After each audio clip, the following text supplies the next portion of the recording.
working at the hotel at the end of the world isn't your typical hospitality gig. Forget what you think you know about the middle of nowhere or a rundown motel. For the recently divorced know, I mean, this literally. I work at a 4-star establishment situated on a cliff overlooking the blank black void of eternal nothingness. From that void, disembodied voices sometimes screech on the blackest of nights. And on less dark evenings, they merely moan, moderately perturbed now, before you jump to conclusions. Let's get a few things straight first. I'm not here to debate the flat earth theory, so don't even bother asking. Just please don't second. I can't reveal the hotel's location. My uncle, the owner, included a strict clause about that in my employee contract. And third, I might change a few names and dates. I need to protect our guests' identities. You know, HIPAA and FERPA laws and such. Or was it FURBY laws? Honestly, I'm not sure if those even apply to bellhops. The only reason I'm even writing this is because our usual night receptionist caught mono after kissing the entire kitchen staff at a summer party. My uncle, ever the opportunist, has me filling in for a few weeks. It gets incredibly boring at night with nothing to do. So I figured, why not share a story about one of our weirder repeat guests. Weird is a broad spectrum. Here, many of our guests could fit that description, but some definitely stand out more than others. We get your typical clientele, humans on business, retreats, lost, hikers, and even blood eaters on family vacations.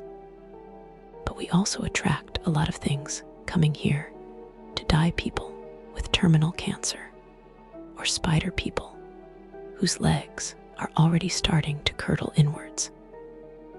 And don't even get me started on the elderly dogs that hobble in coughing up blood. As my uncle always explains, like calls to like things at their end tend to seek out other ends, like a hotel teetering on the precipice of nothingness. The sheer number of dying guests is so common. There's an entire chapter in the employee handbook dedicated to it. It covers everything from body disposal to what to do if they're taking longer than expected to kick the can. It even details the smart times to throw things into the void versus times that might aggravate whatever lurks within it to come out thankfully clean up. Is my cousin Lenny's job. I certainly don't get paid enough for that. But I'm getting off track. The guest. This incident happened a few nights ago around 2 or 3 in the morning. The automatic front doors slid open, and I looked up from my book Crime and Punishment, if you're curious. But no one was there. The doors just do that. Sometimes they slid open and closed 2 more times, and I stopped bothering to look up when it happened another few times, though I figured it was time to call maintenance or manually lock them myself. I set down the book, and that's when it happened. The man with only a mouth stood directly in front of the desk.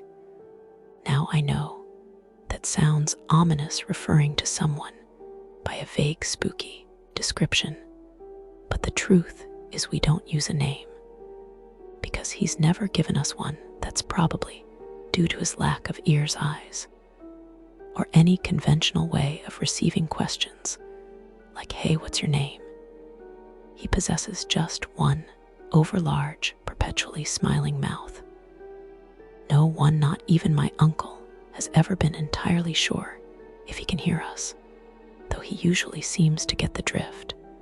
When we tell him get out of here, rooms are for paying customers. I'd never actually turned him away myself, but I'd seen others do it enough times to mimic their usual line. No face, no service. He simply stood there smiling. I'm serious. I insisted no freeloaders besides. We're all booked for tonight. A lie, of course. He leaned towards me across the counter. Look. I lowered my voice. This is my first week at the front desk. I'd really love it if my uncle decided to make this promotion permanent, which means no incidents on my watch. Can you kindly leave like usual, please? I waited a few seconds, then added, I'll even throw in a complimentary personal toothpaste. The man with only a mouth smiled wider, slid the toothpaste off the counter, and then calmly walked back out the automatic doors. Easy. I grabbed one of Uncle's Dr. Peppers from the employee fridge to congratulate myself on a job well done. I could do this receptionist thing. Maybe my luggage lugging days really were over a $3 an hour raise and a desk job that would truly be the life. The rest of my shift continued without issue. I signed off at 8 in the morning and checked myself into one of the spare rooms to crash for a few hours until my next shift started at noon. One of the joys of family business, crappy work schedules. You can't say no to the blackout. Curtains were pulled tight, and the AC clunked away. I'd nearly drifted off when my eyes suddenly jerked open. Something was wrong. I could sense it. It took a full minute of lying there still listening to realize what it was. Every time I breathed, something else breathed with me. It wasn't a perfect match. There were slight inconsistencies, like an echo enough that I was absolutely sure something was next to me in the bed. It was nearly pitch black, with the curtains drawn, but the faint glow from the bedside clock shed just enough light for me to shift to my side and make out the glint off a set of perfect smiling teeth. The man with only a mouth stared at me, stared in a hypothetical sense, of course. He was on his side, facing me inches from my own face, on the open side of the bed, waiting. I yawned, as if merely readjusting positions, and forced my eyes closed as much as I wanted to spring from the bed and run for the door. I couldn't. I was stuck here, pretending to be asleep, feeling his breath on my face. You see, this has happened before. Even if the man with only a mouth did offer to pay for a room, we probably wouldn't let him. My uncle has a pretty strict no murdering the other guests policy that the man has broken more than a few times over the years. On nights he shows up, we make sure every guest has only the exact amount of bed spots they need. Their rooms, 4 guests. That would be 2 queens, 1 guest, a single twin. Somebody in your party dropped out at the last minute. You're getting a different room. If there's any spot left over or any empty beds, the man with only a mouth views it as an open invitation. Some of our less human visitors operate by less standard rules than people do. This is just one of his.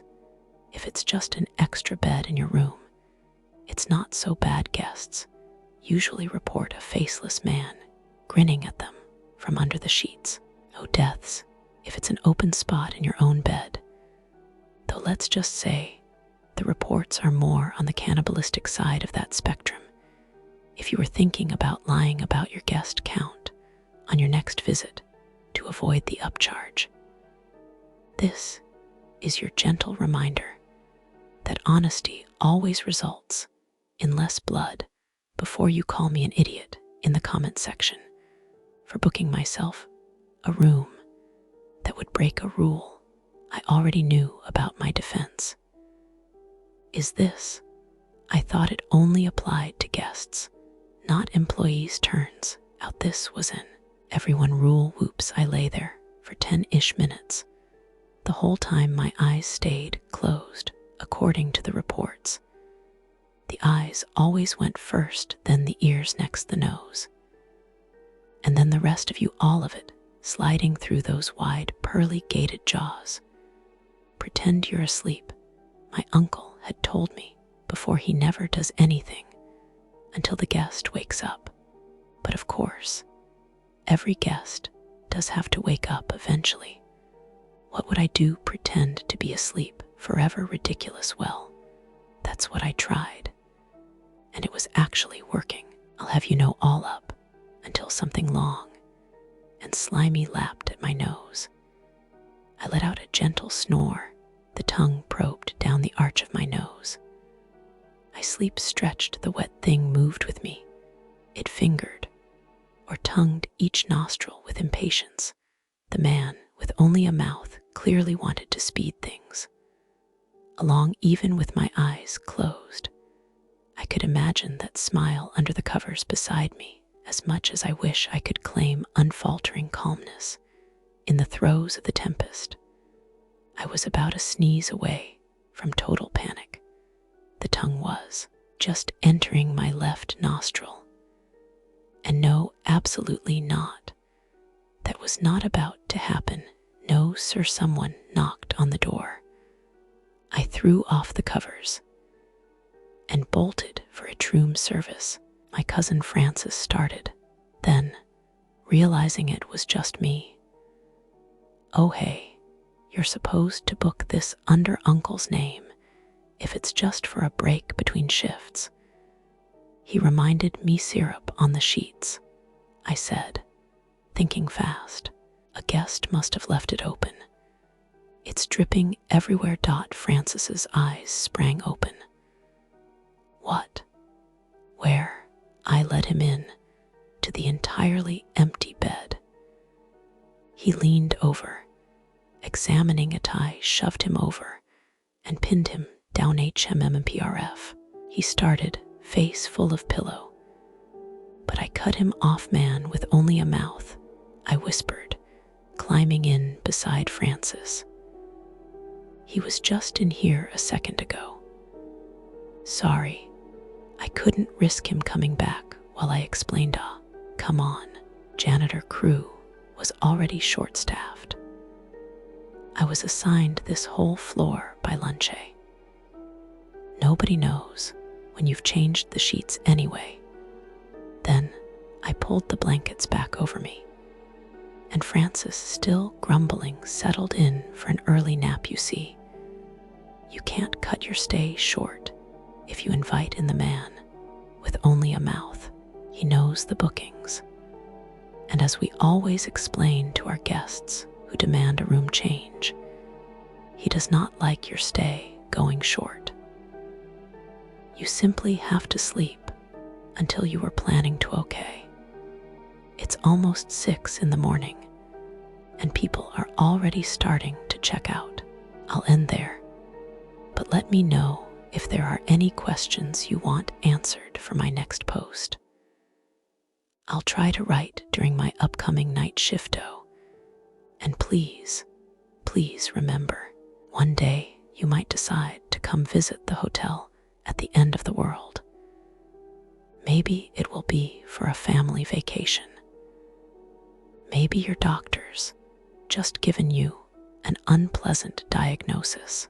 But whoever you are, whatever the reason may be, this is your formal reminder about one of our most important rules. Don't lie about your guest count. Like and subscribe. Hope you enjoyed this story. That's all for next time.